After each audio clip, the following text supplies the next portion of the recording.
तो आइए सुनते हैं मुंशी प्रेमचंद्र जी की मानसरोवर भाग 1 से कहानी बेटों वाली विधवा।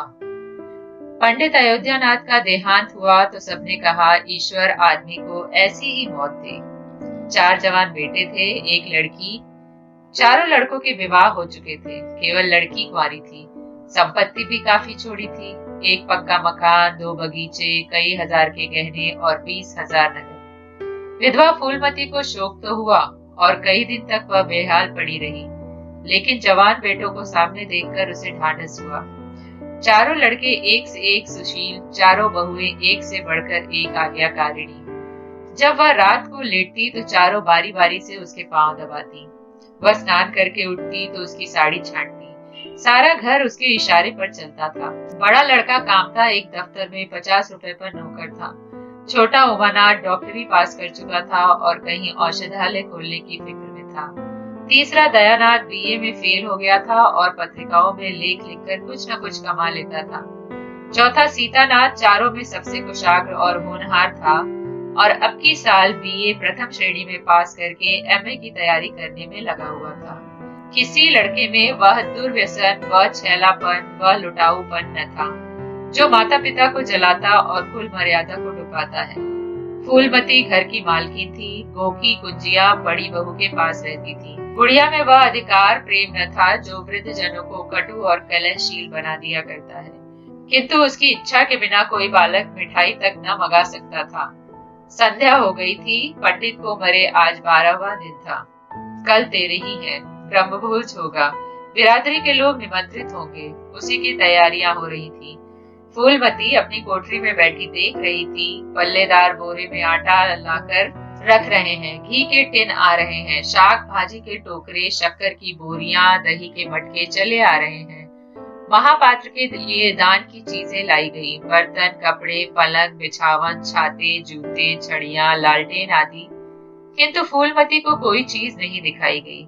नियमानुसार ये सब सामान उसके पास आने चाहिए थे।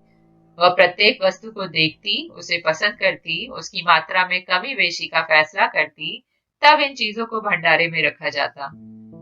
क्यों उसे दिखाने और उसकी राय लेने की जरूरत नहीं समझी गई। अच्छा, वह आटा 3 ही बोरे क्यों आया? उसने तो 5 बोरे के लिए कहा था। घी भी 5 ही कनस्तर है, उसने तो 10 कनस्तर मंगाए थे। इसी तरह शाक भाजी, शक्कर, दही आदि में भी कमी की गई होगी। किसने उसके हुक्म में हस्तक्षेप किया? जब उसने एक बात तय कर दी तब किसे उसको घटाने बढ़ाने का अधिकार है? आज 40 वर्षों से घर में प्रत्येक मामले में फूलमती की बात सर्वमान्य थी। उसने 100 कहा तो 100 खर्च किए गए, 1 कहा तो 1। किसी ने मीन मेष न की। यहाँ तक कि पंडित अयोध्यानाथ भी उसकी इच्छा के विरुद्ध कुछ न करते थे। पर आज उसकी आंखों के सामने प्रत्यक्ष रूप से उसके हुक्म की उपेक्षा की जा रही है। इसे वह क्यों कर स्वीकार कर सकती? कुछ देर तक तो वह जब्त किए बैठी रही, पर अंत में न रहा गया। स्वायत्त शासन उसका स्वभाव हो गया था। वह क्रोध में भरी हुई आई और कामतानाथ से बोली, क्या आटा 3 ही बोरे लाए? मैंने तो 5 बोरों के लिए कहा था और घी भी 5 ही टिन मंगवाया। तुम्हें याद है मैंने 10 कनस्तर कहा था। किफायत को मैं बुरा नहीं समझती, लेकिन जिसने यह कुआं खोदा उसी की आत्मा पानी को तरसे, यह कितनी लज्जा की बात है। कामतानाथ ने क्षमा याचना न की, अपनी भूल भी स्वीकार न की, लज्जित भी नहीं हुआ। 1 मिनट तो विद्रोही भाव से खड़ा रहा, फिर बोला, हम लोगों की सलाह 3 ही बोरों की हुई और 3 बोरों के लिए 5 टिन घी काफी था। इसी हिसाब से और चीजें भी कम कर दी गई हैं। फूलमती उग्र होकर बोली, किसकी राय से आटा कम किया गया? हम लोगों की राय से। तो मेरी राय कोई चीज नहीं है? है क्यों नहीं, लेकिन अपना हानि लाभ तो हम भी समझते हैं। फूलमती हक्का बक्का होकर उसका मुंह ताकने लगी।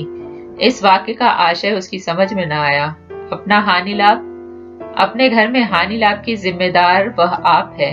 दूसरों को चाहे वे उसके पेट के जन्मे पुत्र ही क्यों न हो, उसके कामों में हस्तक्षेप करने का क्या अधिकार? यह लौंडा तो इस ढिठाई से जवाब दे रहा है मानो घर उसी का है, उसी ने मर मर कर गृहस्थी जोड़ी है। मैं तो गैर हूँ, जरा इसकी हेकड़ी तो देखो।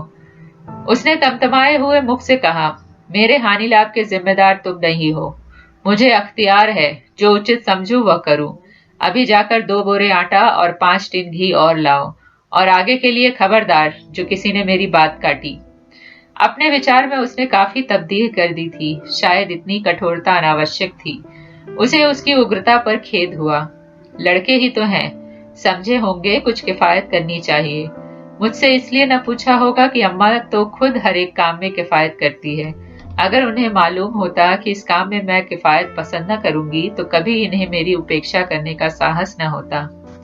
यद्यपि कामतानाथ अब भी उसी जगह खड़ा था और उसकी भाव भंगिमा से ऐसा ज्ञात होता था कि इस आज्ञा का पालन करने के लिए वह बहुत उत्सुक नहीं। पर फूलमती निश्चिंत होकर अपनी कोठरी में चली गई। इतनी तब्दील पर भी किसी को अवज्ञा करने की सामर्थ्य हो सकती है, इसकी संभावना का ध्यान भी उसे न आया। पर ज्यों-ज्यों समय बीतने लगा उस पर यह हकीकत खुलने लगी कि इस घर में अब उसकी वह हैसियत नहीं रही जो 10-12 दिन पहले थी। संबंधियों के यहाँ से न्योते में शक्कर, मिठाई, दही, अचार आदि आ रहे थे। बड़ी बहू इन वस्तुओं को स्वामिनी भाव से संभाल संभाल कर रख रही थी। कोई भी उससे पूछने नहीं आता। बिरादरी के लोग जो कुछ पूछते हैं कामतानाथ से या बड़ी बहू से। कामतानाथ कहाँ का बड़ा इंतजामकार है। रात दिन भंग पिए पड़ा रहता है। किसी तरह रोध होकर दफ्तर चला जाता है। उसमें भी महीने में 15 नागों से कम नहीं होते।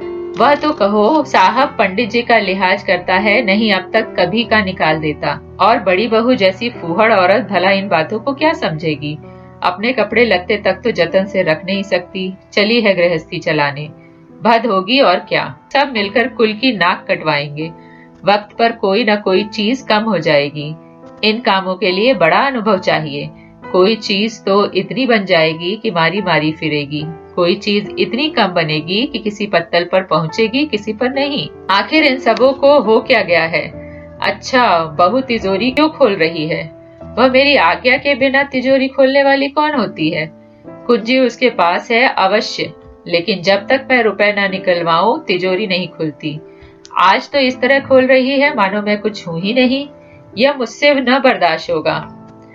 वह झमक कर उठी और बड़ी बहू के पास जाकर कठोर स्वर में बोली, तिजोरी क्यों खोलती हो बहू, मैंने तो खोलने को नहीं कहा। बड़ी बहू ने निसंकोच भाव से उत्तर दिया, बाजार से सामान आया है तो दाम न दिया जाएगा। कौन चीज किस भाव से आई है और कितनी आई है यह मुझे कुछ नहीं मालूम।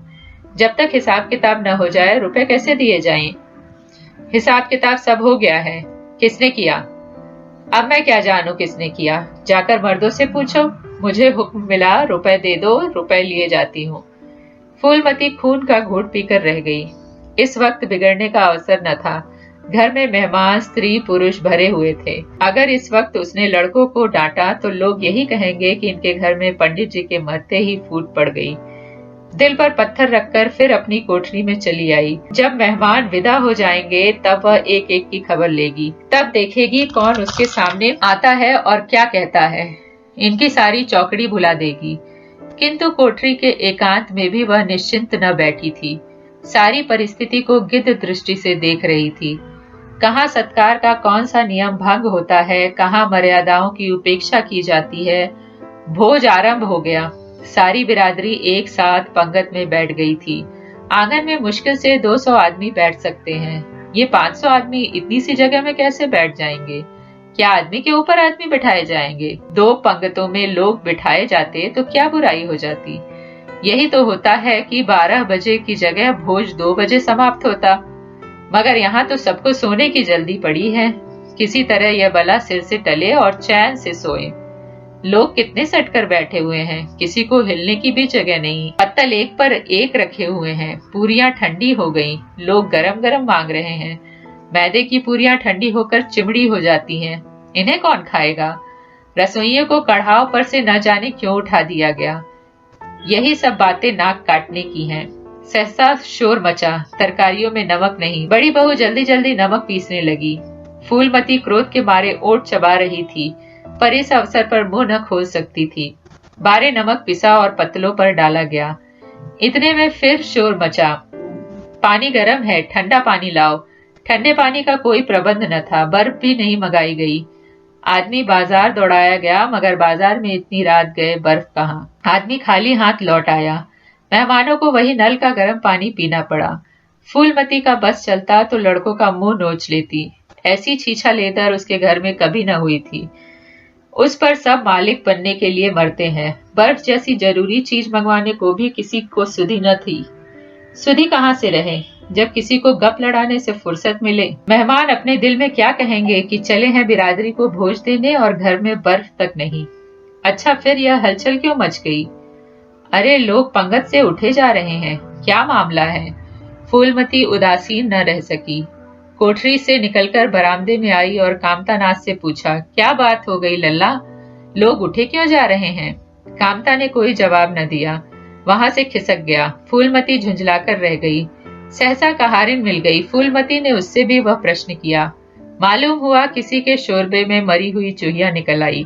फूलमती चित्र लिखित सी वहीं खड़ी रह गई। भीतर ऐसा उबाल उठा कि दीवार से सिर टकरा ले। अभागे भोज का प्रबंध करने चले थे। इस फूहड़पन की कोई हद है? कितने आदमियों का धर्म सत्यानाश हो गया, फिर पंगत क्यों न उठ जाए? आंखों से देखकर अपना धर्म कौन गंवाएगा? हा, सारा किया धरा मिट्टी में मिल गया। सैकड़ों रुपए पानी में फिर गया। बदनामी हुई वह अलग। मेहमान उठ चुके थे। पत्तलों पर खाना ज्यों का त्यों पड़ा हुआ था। चारों लड़के आंगन में लज्जित खड़े थे। एक दूसरे को इल्जाम दे रहा था। बड़ी बहू दूसरी देवरानी पर बिगड़ रही थी। देवरानियां सारा दोष कुमुद के सिर डालती थी। कुमुद खड़ी रो रही थी। उसी वक्त फूलमती झल्लाई हुई आकर बोली, मुंह में कालिक लगी है कि नहीं, या अभी कुछ कसर बाकी है? डूब मरो सबके सब जाकर चुल्लू भर पानी में। शहर में कहीं मुंह दिखाने लायक भी नहीं रहे। किसी लड़के ने जवाब न दिया। फूलमती और भी प्रचंड होकर बोली, तुम लोगों को क्या, किसी को शर्म है तो है नहीं? आत्मा तो उनकी रो रही जिन्होंने अपनी जिंदगी घर की मर्जाद बनाने में खराब कर दी। उनकी पवित्र आत्मा को तुमने यों कलंकित किया। शहर में थोड़ी थोड़ी हो रही है।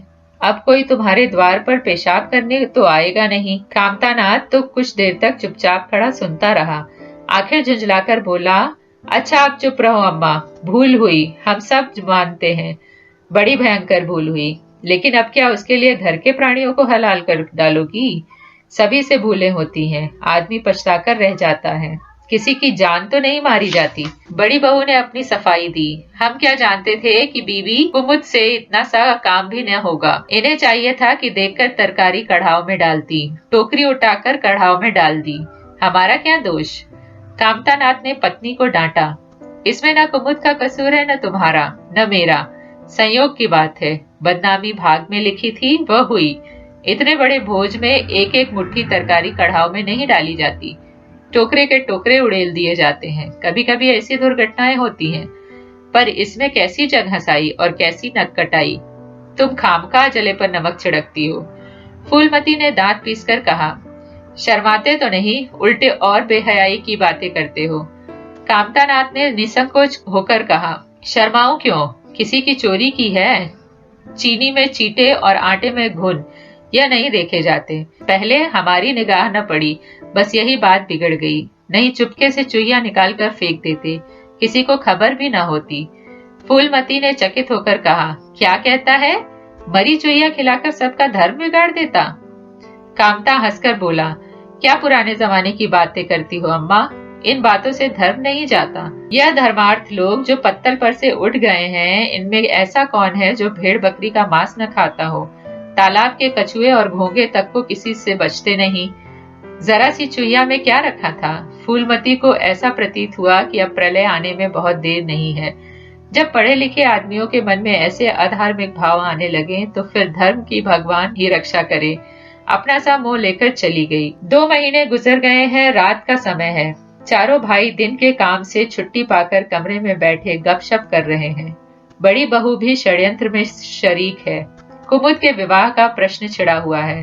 कामतानाथ ने मसनद पर टेक लगाते हुए कहा, दादा की बात दादा के साथ गई। मुरारी पंडित विद्वान भी है और कुलीन भी होंगे, लेकिन जो आदमी विद्या अपनी और कुलीनता को रुपयों पर बेचे वह नीच है। ऐसे नीच आदमी के लड़के से हम कुमुद का विवाह सेत में भी न करेंगे।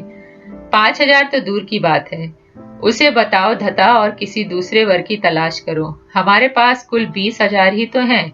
एक एक हिस्से में 5-5 हजार आते हैं। 5,000 दहेज में दे देंगे और 5,000 नेक न्यौछावर बाजे गाजे में उड़ा दें तो फिर हमारी बधिया ही बैठ जाएगी। उमानाथ बोले, मुझे अपना औषधालय खोलने के लिए कम से कम 5,000 रुपए की जरूरत है। मैं अपने हिस्से में से 1 पाई भी नहीं दे सकता।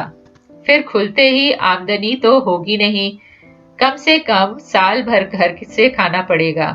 दयानाथ एक समाचार पत्र देख रहे थे। आंखों से ऐनक उतारते हुए बोले, मेरा विचार भी एक पत्र निकालने का है। प्रेस और पत्र में कम से कम 10,000 का कैपिटल चाहिए। 5,000 मेरे रहेंगे तो कोई न कोई साझेदार मिल ही जाएगा। पत्रों में लेख लिखकर मेरा निर्वाह नहीं हो सकता। कामतानाथ ने सिर हिलाते हुए कहा, अजी राम भजो, सेत में कोई लेख छपता नहीं, रुपए कौन देता है? दयानाथ ने प्रतिवाद किया, नहीं, यह बात तो नहीं है। मैं तो कहीं भी बिना पेशगी पुरस्कार लिए नहीं लिखता। कामता ने जैसे अपने शब्द वापस लिए, तुम्हारी बात मैं नहीं कहता भाई, तुम तो थोड़ा बहुत मार लेते हो, लेकिन सबको तो नहीं मिलता। बड़ी बहू ने श्रद्धा भाव से कहा, कन्या भाग्यवान हो तो दरिद्र घर में भी सुखी रह सकती है, अभागी हो तो राजा के घर में भी रोएगी। यह सब नसीबों का खेल है। कामतानाथ ने स्त्री की ओर प्रशंसा भाव से देखा, फिर इसी साल हमें सीता का विवाह भी तो करना है। सीतानाथ सबसे छोटा था। सिर झुकाए भाइयों की स्वार्थ भरी बातें सुन सुनकर कुछ कहने के लिए उतावला हो रहा था। अपना नाम सुनते ही बोला, मेरे विवाह की आप लोग चिंता न करें। मैं जब तक किसी धंधे में न लग जाऊंगा विवाह का नाम भी न लूंगा। और सच पूछिए तो मैं विवाह करना ही नहीं चाहता। देश को इस समय बालकों की जरूरत नहीं, काम करने वालों की जरूरत है। मेरे हिस्से के रुपए आप कुमुद के विवाह में खर्च कर दें।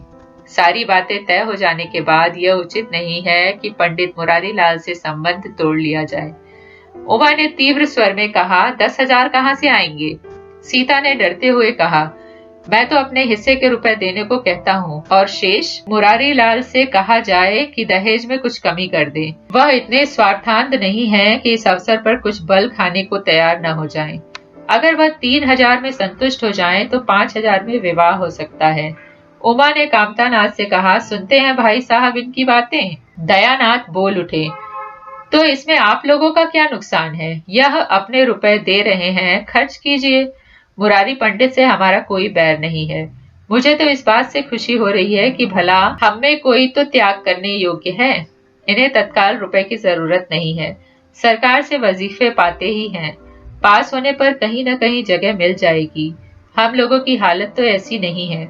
कामतानाथ ने दूरदर्शिता का परिचय दिया, नुकसान की एक ही कही, हम में से एक को कष्ट हो तो क्या और लोग बैठे देखेंगे? यह अभी लड़के हैं, इन्हें क्या मालूम, समय पर 1 रुपया 1 लाख का काम करता है। कौन जानता है कल इन्हें विलायत जाकर पढ़ने के लिए सरकारी वजीफा मिल जाए या सिविल सर्विसेज में आ जाएं। उस वक्त सफर की तैयारियों में 4-5 हजार लग जाएंगे, तब किसके सामने हाथ फैलाते रह फिरेंगे? मैं ये नहीं चाहता कि दहेज के पीछे इनकी जिंदगी नष्ट हो जाए। इस तर्क ने सीतानाथ को भी तोड़ लिया। सकुचाता हुआ बोला, हाँ, यदि ऐसा हुआ तो बेशक मुझे रुपए की जरूरत होगी। क्या ऐसा होना संभव है? असंभव तो मैं नहीं समझता, लेकिन कठिन अवश्य है। वजीफे उन्हें मिलते हैं जिनके पास सिफारिशें होती हैं। मुझे कौन पूछता है? कभी कभी सिफारिशें धरी रह जाती हैं और बिना सिफारिशों वाले बाजी मार ले जाते हैं। तो आप जैसा उचित समझे। मुझे यहाँ तक मंजूर है कि चाहे मैं विलायत न जाऊं पर कुमुद अच्छे घर जाए। कामतानाथ ने निष्ठा भाव से कहा, अच्छा घर दहेज देने ही से नहीं मिलता भैया। जैसा तुम्हारी भाभी ने कहा, यह नसीबों का खेल है। मैं तो चाहता हूँ कि मुरारी लाल को जवाब दे दिया जाए और कोई ऐसा घर खोजा जाए जो थोड़े से राजी हो जाए। इस विवाह में मैं 1,000 से ज्यादा नहीं खर्च कर सकता। पंडित दीनदयाल कैसे हैं? उमा ने प्रसन्न होकर कहा, बहुत अच्छे हैं। MA BA न सही, यजमानों से अच्छी आमदनी है। दयानाथ ने आपत्ति की, अम्मा से भी तो पूछ लेना चाहिए। कामतानाथ को इसकी कोई जरूरत न मालूम हुई। बोले, उनकी तो जैसे बुद्धि ही भ्रष्ट हो गई है। वही पुराने युग की बातें मुरारी लाल के नाम पर उधार खाए बैठी हैं। यह नहीं समझती कि वह जमाना नहीं रहा। उनको तो बस कुमुद मुरारी पंडित के घर जाए, चाहे हम लोग तबाह हो जाएं। उमा ने एक शंका उपस्थित की, अम्मा अपने सब गहने कुमुद को दे देंगी, देख लीजिएगा। कामतानाथ का स्वार्थ नीति से विद्रोह न कर सका। बोले, गहनों पर उनका पूरा अधिकार है, यह उनका स्त्री धन है। जिसे चाहे दे सकती है। उमा ने कहा, स्त्री धन है तो क्या वह उसे लुटा देंगी? आखिर वह भी तो दादा ही की कमाई है, किसी की कमाई हो, स्त्री धन पर उसका पूरा अधिकार है। यह कानूनी गोरख धंधे हैं। 20,000 में तो 4 हिस्सेदार हो और 10,000 के गहने अम्मा के पास रह जाएं। देख लेना, इन्हीं के बल पर वह कुमुद का विवाह मुरारी पंडित के घर करेंगी। उमानाथ इतनी बड़ी रकम को इतनी आसानी से नहीं छोड़ सकता। वह कपट नीति में कुशल है। कोई कौशल रचकर माता से सारे गहने ले लेगा। उस वक्त तक कुमुद के विवाह की चर्चा करके फूलमती को भड़काना उचित नहीं। कामतानाथ ने सिर हिलाकर कहा, भाई मैं इन चालों को पसंद नहीं करता। उमानाथ ने खिसियाकर कहा, गहने 10,000 से कम न होंगे। कामता अविचलित स्वर में बोले, कितने ही के हों, मैं अनीति में हाथ नहीं डालना चाहता। तो आप अलग बैठिए। हाँ, बीच में भांजी न मारिए। मैं अलग रहूंगा और तुम सीता अलग रहूंगा। लेकिन जब दयानाथ से यही प्रश्न किया गया तो वह उमानाथ से सहयोग करने को तैयार हो गया। 10,000 में 2,500 तो उसके होंगे ही। इतनी बड़ी रकम के लिए यदि कुछ कौशल भी करना पड़े तो क्षम्य है। फूलमती रात को भोजन करके लेटी थी कि उमा और दया उसके पास जाकर बैठ गए। दोनों ऐसा मुंह बनाए हुए थे मानो कोई भारी विपत्ति आ पड़ी है। फूलमती ने सशंक होकर पूछा, तुम दोनों घबराए हुए मालूम होते हो। उमा ने सिर खुजलाते हुए कहा, समाचार पत्रों में लेख लिखना बड़े जोखिम का काम है अम्मा। कितना ही बचकर लिखो लेकिन कहीं कहीं पकड़ हो ही जाती है। दयानाथ ने एक लेख लिखा था, उस पर 5,000 की जमानत मांगी गई है। अगर कल तक जमानत न जमा कर दी गई तो गिरफ्तार हो जाएंगे और 10 साल की सजा ठुक जाएगी। फूलमती ने सिर पीटकर कहा, तो ऐसी बातें क्यों लिखते हो बेटा? जानते नहीं हो आजकल हमारे अधीन आए हुए हैं, जमानत किसी तरह टल नहीं सकती। दयानाथ ने अपराधी भाव से उत्तर दिया, मैंने तो अम्मा ऐसी कोई बात नहीं लिखी थी, लेकिन किस्मत को क्या करूं।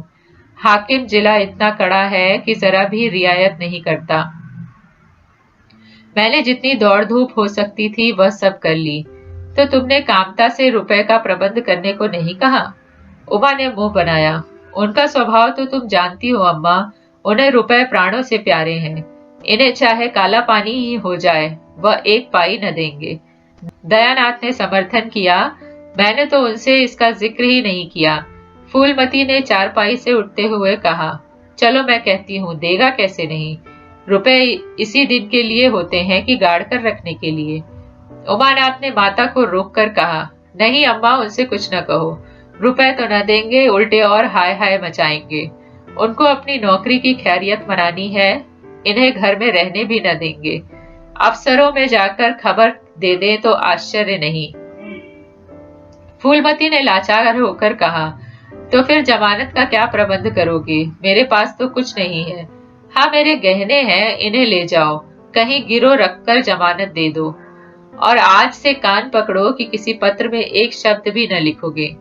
दयानाथ कानों पर हाथ रखकर बोला, यह तो नहीं हो सकता अम्मा कि तुम्हारे जेवर लेकर मैं अपनी जान बचाऊं। 10-5 साल की कैद ही तो होगी, झेल लूंगा। यहीं बैठा बैठा क्या कर रहा हूँ।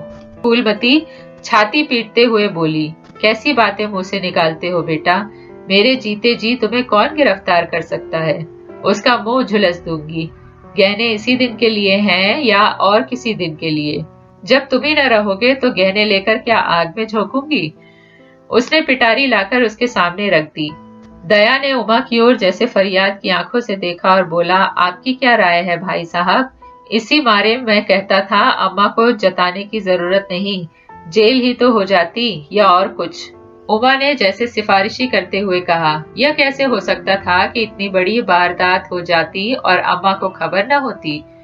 मुझसे यह नहीं हो सकता था कि सुनकर पेट में डाल लेता, मगर अब करना क्या चाहिए यह मैं खुद निर्णय नहीं कर सकता। न तो यही अच्छा लगता है कि तुम जेल जाओ और न यही अच्छा लगता है कि अम्मा के गहने गिरो रखे जाएं।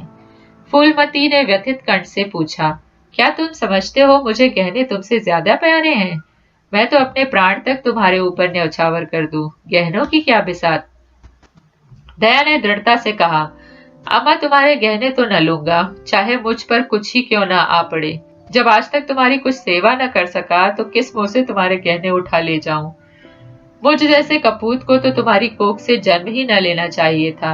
सदा तुम्हें कष्ट ही देता रहा। अगर यो ना लोगे तो मैं खुद जाकर इन्हें गिरोह रख दूंगी और खुद हाकिम जिला के पास जाकर जमानत जमा कराऊंगी। अगर इच्छा हो तो यह परीक्षा भी ले लो। आंखें बंद हो जाने के बाद क्या होगा भगवान जाने, लेकिन जब तक जीती हूँ तुम्हारी ओर कोई तिरछी आंख से देख नहीं सकता। उमानाथ ने मानो माता पर एहसास रखकर कहा, अब तो तुम्हारे लिए कोई रास्ता नहीं रहा दयानाथ। क्या हरज है, ले लो, मगर याद रखो जो ही हाथ में रुपए आ जाएं, गहने छुड़ाने पड़ेंगे। सच कहते हैं मातृत्व दीर्घ तपस्या है। माता के सिवा इतना स्नेह और कौन कर सकता है। हम बड़े अभागे हैं कि माता के प्रति जितनी श्रद्धा रखनी चाहिए उसका शतांश भी नहीं रखते। दोनों ने बड़े धर्म संकट में पड़कर गहनों की पिटारी संभाली और चलते बने।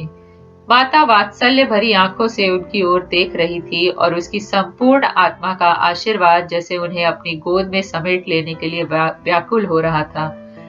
आज कई दिनों के बाद उसके भग्न मात्र हृदय को अपना सर्वस्व अर्पण करके जैसे आनंद की विभूति मिली। उसकी स्वामिनी कल्पना इसी त्याग के लिए, इसी आत्मसमर्पण के लिए जैसे कोई मार्ग ढूंढती रहती थी। अधिकार या लोभ या ममता की वहां गंध तक न थी। त्याग ही उसका आनंद और त्याग ही उसका अधिकार है। आज अपना खोया हुआ अधिकार पाकर अपनी सिरजी हुई प्रतिमा पर अपने प्राणों की भेंट करके वह निहाल हो गई। 3 महीने और गुजर गए। माँ के गहनों पर हाथ साफ करके चारों भाई उसकी दिलजोई करने लगे थे। अपनी स्त्रियों को भी समझाते थे कि उसका दिल न दुखाए। अगर थोड़े से शिष्टाचार से उसकी आत्मा को शांति मिलती है तो उसमें क्या हानि है। चारों करते अपने मन की, पर माता से सलाह ले लेते या ऐसा जाल फैलाते कि वह सरला उनकी बातों में आ जाती और हर एक काम में सहमत हो जाती। बाग को बेचना उसे बहुत बुरा लगता था, लेकिन चारों ने ऐसी माया रची कि वह उसे बेचने पर राजी हो गई। किंतु कुमुद के विवाह के विषय में मतैक्य न हो सका। माँ पंडित मुरारी लाल पर जमी हुई थी, लड़के दीनदयाल पर अड़े हुए थे। एक दिन आपस में कलह हो गया। फूलमती ने कहा, माँ बाप की कमाई में बेटी का हिस्सा भी है। तुम्हें 16,000 का एक बाग मिला, 25,000 का एक मकान, 20,000 नगद में, क्या 5,000 भी कुमुद का हिस्सा नहीं है। कामता ने नम्रता से कहा, अम्मा कुमुद आपकी लड़की है तो हमारी बहन है। आप 2-4 साल में प्रस्थान कर जाएंगी, पर हमारा और उसका बहुत दिनों तक संबंध रहेगा। तब हम यथाशक्ति कोई ऐसी बात न करेंगे जिससे आपका अमंगल हो। लेकिन हिस्से की बात कहती हो तो कुमुद का हिस्सा कुछ नहीं। दादा जीवित थे तब और बात थी। वह उसके विवाह में जितना चाहते खर्च करते, कोई उनका हाथ न पकड़ सकता था। लेकिन अब तो एक एक पैसे की किफायत करनी पड़ेगी। जो काम 1,000 में हो जाए उसके लिए 5,000 खर्च करना कहाँ की बुद्धिमानी है। उमानाथ ने सुधारा, 5,000 क्यों, 10,000 कहिए। कामता ने भव्य सिकोड़कर कहा, नहीं, मैं 5,000 ही कहूंगा। एक विवाह में 5,000 खर्च करने की हमारी हैसियत नहीं। फूलमती ने जिद पकड़कर कहा, विवाह तो मुरारी लाल के पुत्र से ही होगा। 5,000 खर्च होगे चाहे 10,000। मेरे पति की कमाई है, मैंने मर मर कर जोड़ा है, अपनी इच्छा से खर्च करूंगी। तुम्ही ने मेरी कोख से नहीं जन्म लिया है, कुमुद भी उसी कोख से आई है। मेरी आंखों में तुम सब बराबर हो। मैं किसी से कुछ मांगती नहीं। तुम बैठे तमाशा देखो, मैं सब कुछ कर लूंगी। 20,000 में 5,000 कुमुद का है। कामतानाथ को अब बड़े कड़वे सत्य की शरण लेने के सिवा और मार्ग न रहा। बोला, अम्मा तुम बरबस बात पढ़ाती हो। जिन रुपयों को तुम अपना समझती हो वह तुम्हारे नहीं हैं। तुम हमारी अनुमति के बिना उनमें से कुछ नहीं खर्च कर सकती। फूलमती को जैसे सर्प ने डस लिया। क्या कहा? फिर तो कहना। मैं अपने ही संचय रुपए अपनी इच्छा से नहीं खर्च कर सकती। वह रुपए तुम्हारे नहीं रहे, हमारे हो गए हैं। तुम्हारे होंगे लेकिन मेरे मरने के पीछे नहीं, दादा के मरते ही हमारे हो गए। उमानाथ ने बेहयाई से कहा, अम्मा कानून कायदा तो जानती नहीं, नाहक उछलती है। फूलमती क्रोध विवल होकर बोली, भाड़ में जाए तुम्हारा कानून। मैं ऐसे कानून को नहीं जानती। तुम्हारे दादा ऐसे कोई धन्ना सेठ नहीं थे। मैंने ही पेट और तन काटकर यह गृहस्थी जोड़ी है। नहीं, आज बैठने की छाह न मिलती। मेरे जीते जी तुम रुपए नहीं छू सकते। मैंने 3 भाइयों के विवाह में 10-10 हजार खर्च किए हैं। वही मैं कुमुद के विवाह में भी खर्च करूंगी। कामतानाथ भी गर्म पड़ा। आपको कुछ भी करने का अधिकार नहीं है। उमानाथ ने बड़े भाई को डांटा। आप खामखा अम्मा के मुंह लगते हैं भाई साहब। मुरारी लाल को पत्र लिख दीजिए कि तुम्हारे यहाँ कुमुद का विवाह न होगा। बस छुट्टी हुई।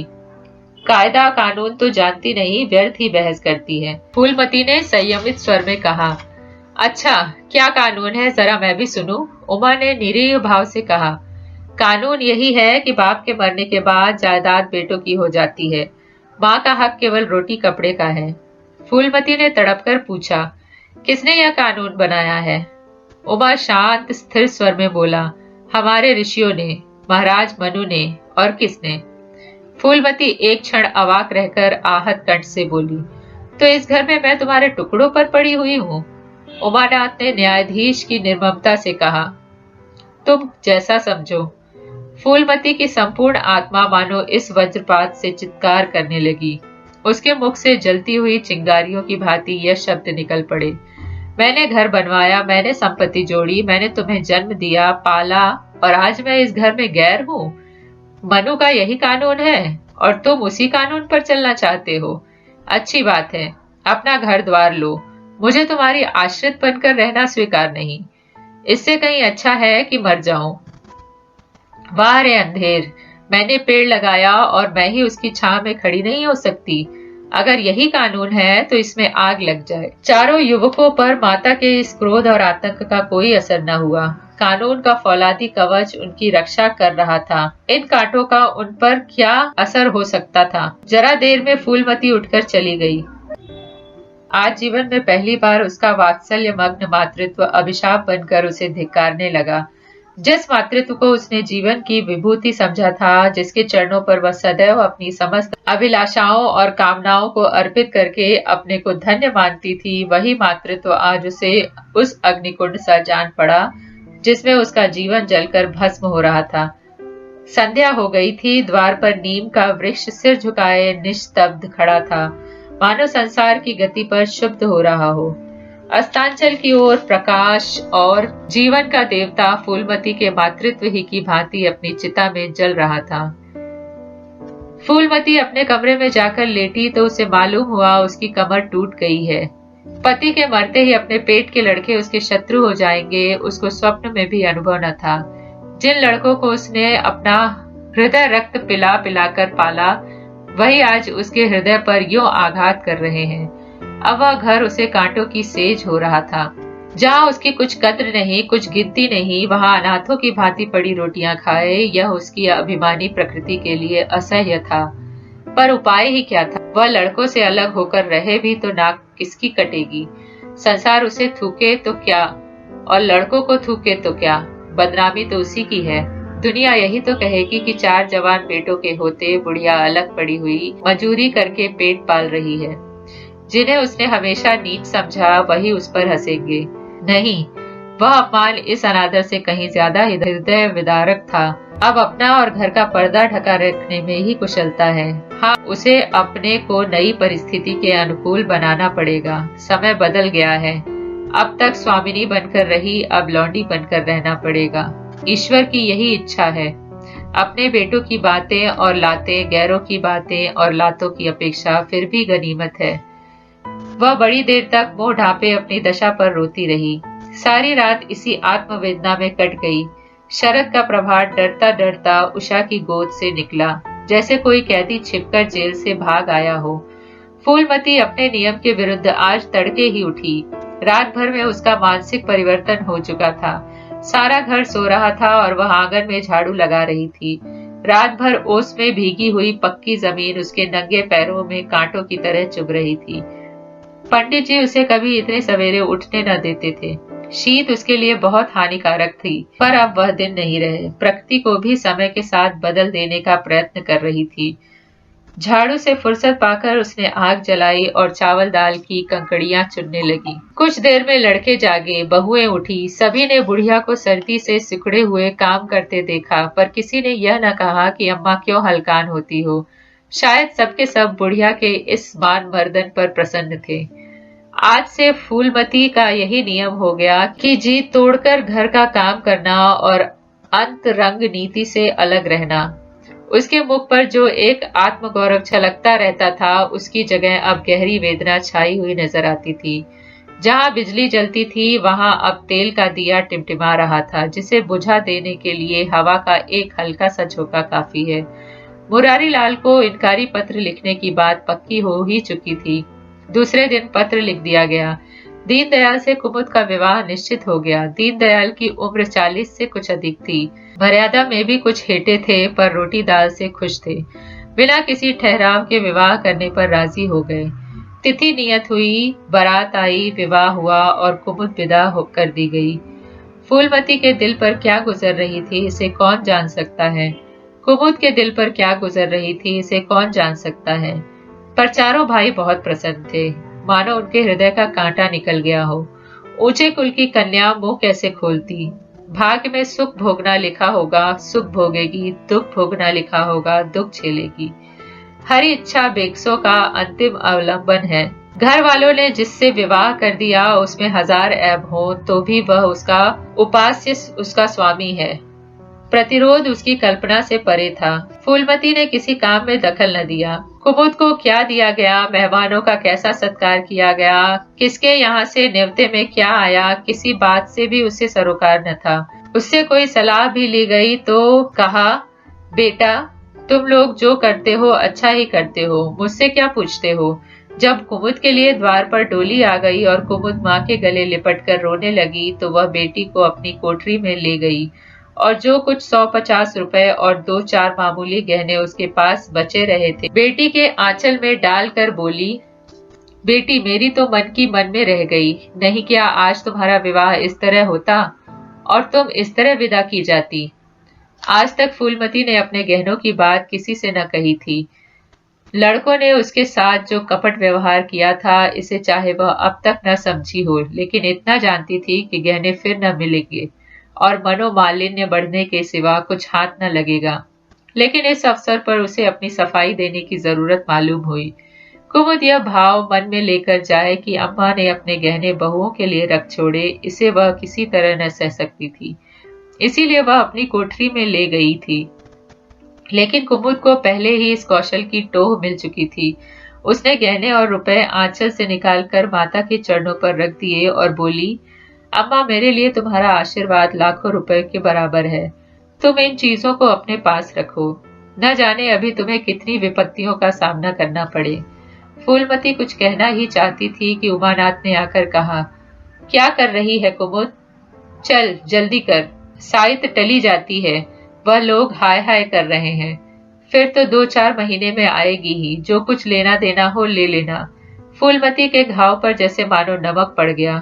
बोली, मेरे पास अब क्या है भैया जो मैं इसे दूंगी। जाओ बेटी, भगवान तुम्हारा सुहाग अमर करे। कुमुद विदा हो गई। फूलमती पछाड़ खाकर गिर पड़ी। जीवन की अंतिम लालसा नष्ट हो गई। 1 साल बीत गया। फूलमती का कमरा घर में सब कमरों से बड़ा और हवादार था। कई महीनों से उसने बड़ी बहू के लिए खाली कर दिया था और खुद एक छोटी सी कोठरी में रहने लगी, जैसे कोई भिखारिन हो। बेटों और बहुओं से अब उसे जरा भी स्नेह न था। वह अब घर की लौंडी थी। घर के किसी प्राणी, किसी वस्तु, किसी प्रसंग से उसे प्रयोजन न था। वह केवल इसलिए जीती थी कि मौत न आती थी। सुख या दुख का अब उसे लेश मात्र भी ज्ञान न था। उमानाथ का औषधालय खुला, मित्रों की दावत हुई, नाच तमाशा हुआ, दयानाथ का प्रेस खुला, फिर जलसा हुआ। सीतानाथ को वजीफा मिला और विलायत गया, फिर उत्सव हुआ। कामतानाथ के बड़े लड़के का यज्ञोपवीत संस्कार हुआ, फिर धूमधाम हुई। लेकिन फूलमती के मुख पर आनंद की छाया तक न आई। कामतानाथ टाइफाइड में महीनों भर बीमार रहा और मरकर उठा। दयानाथ ने अपने पत्र का प्रचार बढ़ाने के लिए वास्तव में आपत्तिजनक लेख लिखा और 6 महीने की सजा पाई। उमानाथ ने एक फौजदारी के मामले में रिश्वत लेकर गलत रिपोर्ट लिखी और उसकी सनद छीन ली गई। पर फूलमती के चेहरे पर रंज की परछाई तक न पड़ी। उसके जीवन में अब कोई आशा, कोई दिलचस्पी, कोई चिंता न थी। बस पशुओं की तरह काम करना और खाना, यही उसकी जिंदगी के 2 काम थे। जानवर मारने से काम करता है पर खाता है मन से। फूलमती बेहद काम करती थी पर खाती थी विष के कौर की तरह। महीनों सिर में तेल न पड़ता, महीनों कपड़े न धुलते, कुछ परवाह नहीं। चेतना शून्य हो गई थी। सावन की झड़ी लगी हुई थी, मलेरिया फैल रहा था। आकाश में मटियाले बादल थे, जमीन पर मटियाला पानी। आर्द्र वायु शीत ज्वर और श्वास का वितरण करती फिरती थी। घर की महरी बीमार पड़ गई। फूलमती ने घर के सारे बर्तन मांजे, पानी में भीग भीग कर सारा काम किया। फिर आग जलाई और चूल्हे पर पतीलियां चढ़ा दी। लड़कों को समय पर भोजन तो मिलना चाहिए। सहसा उसे याद आया, कामतानाथ नल का पानी नहीं पीते। उसी वर्षा में गंगा जल लाने चली। कामतानाथ ने पलंग पर लेटे लेटे कहा, रहने दो अम्मा, मैं पानी भर लाऊंगा। आज महरी खूब बैठ रही। फूलमती ने मटियाले आकाश की ओर देखकर कहा, तुम भीग जाओगे बेटा, सर्दी हो जाएगी। कामतानाथ बोले, तुम भी तो भीग रही हो, कहीं बीमार न पड़ जाओ। फूलमती निर्मम भाव से बोली, मैं बीमार न पड़ूंगी, मुझे भगवान ने अमर कर दिया है। उमानाथ भी वहीं बैठा हुआ था। उसके औषधालय में कुछ आमदनी न होती थी, इसलिए बहुत चिंतित रहता था। भाई भावच की मुंह देखी करता रहता था। बोला, जाने भी दो भैया, बहुत दिनों बहुओं पर राज कर चुकी है, उसका प्रायश्चित तो करने दो। गंगा बढ़ी हुई थी जैसे समुद्र हो। क्षितिज सामने से कुल से मिला हुआ था। किनारों के वृक्षों की केवल फुनगियां पानी के ऊपर रह गई थी। घाट ऊपर तक पानी में डूब गए थे। फूलमती कलसा लिए नीचे उतरी, पानी भरा और ऊपर जा रही थी कि पांव फिसला। संभल न सकी, पानी में गिर पड़ी। पल भर हाथ पांव चलाए, फिर लहरें उसे नीचे खींच ले गईं। किनारे पर दो चार पंडित चिल्लाए, अरे दौड़ो, बुढ़िया डूबी जाती है। दो चार आदमी दौड़े भी, लेकिन फूलमती लहरों में समा गई थी। उन बल खाती हुई लहरों में जिन्हें देखकर ही हृदय कांप उठता था। एक ने पूछा, यह कौन बुढ़िया थी? अरे वही पंडित अयोध्यानाथ की विधवा है। अयोध्यानाथ तो बड़े आदमी थे। हाँ थे तो, पर इसके भाग्य में ठोकर खाना लिखा था।